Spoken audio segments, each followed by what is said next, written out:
শ্রীমা বলেছিলেন, আমার এই বাইরের আকার বা চেহারা দিয়ে, অথবা আমি রামচন্দ্র মুখার্জির কন্যা বা শ্রীরামকৃষ্ণের স্ত্রী, এইভাবে আমাকে দেখো না বা বিচার করো না। আমার চেহারা বা আকার ভুলে গিয়ে আমার উপর ধ্যান করো। আমি সেই অতীন্দ্রিয় সত্তা যেখান থেকে সমস্ত জগৎ প্রকাশিত হচ্ছে। আমি কেবল তোমার মা বাবাই নই, আমি তোমার ঠাকুমাও। আমাকে এইভাবে জানো, এই আলোতে উপলব্ধি করো।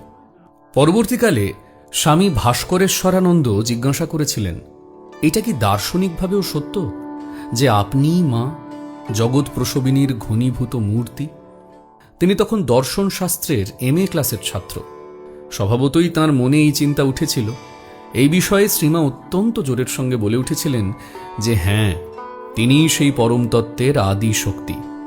অর্থাৎ আমাদের শ্রীমা সাধারণ নারী নন, তিনি সেই আদ্যাশক্তি, পরমা প্রকৃতির মূর্ত বিগ্রহ।